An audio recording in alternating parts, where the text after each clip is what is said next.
Hello everyone, in this video we are going to see an electrical analogy for case 1, a slab of a thickness B. Let us consider a slab of a thickness B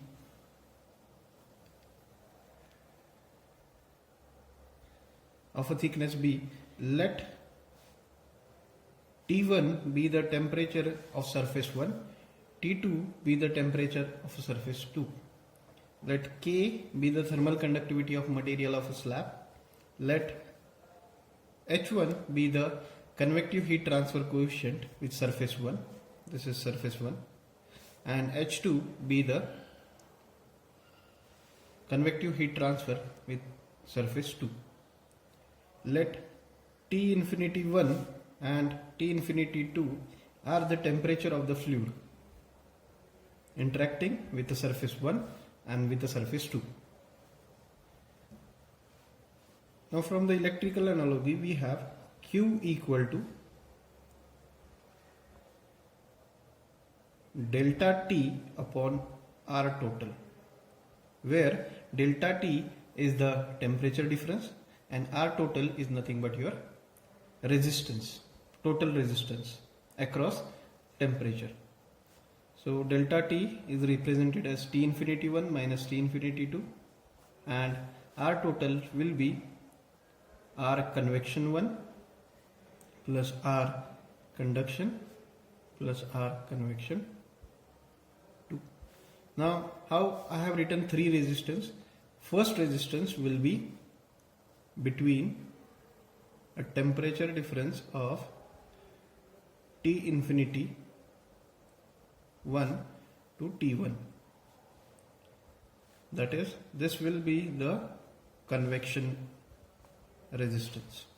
The second resistance will be across the thickness of a slab B. It will be R conduction. So it is in between T1, T2. And the third resistance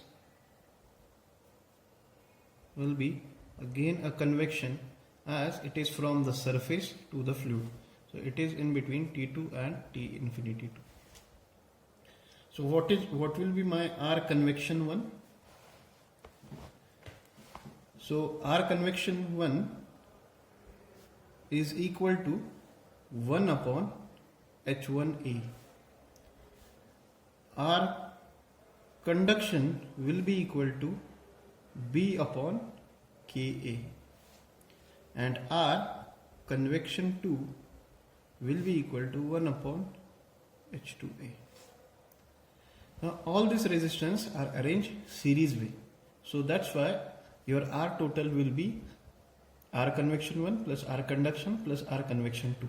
If it would have parallel, then it would be 1 upon R convection 1, 1 upon R conduction 1 plus 1 upon R convection 2.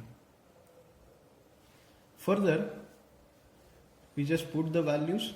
So you have a formula, final formula of Q will be equal to T infinity 1 minus T infinity 2 divided by 1 upon H1A plus B upon Ka plus 1 upon H2B. As Q is constant, therefore Q will also be equal to T infinity 1 minus T1 upon 1 upon H1A. Also Q will be also equal to T1 minus T2 upon B upon Ka.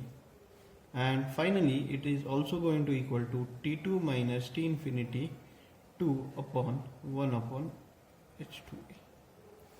So as Q is going to remain constant, Q will be equal to T infinity 1 minus T1 upon the resistance, which will be equal to T1 minus T2 upon the resistance, which will be equal to T2 minus T infinity upon the resistance.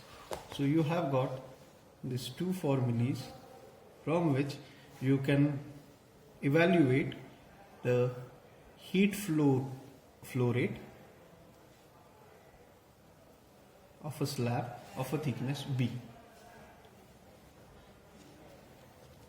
Thank you for watching this video.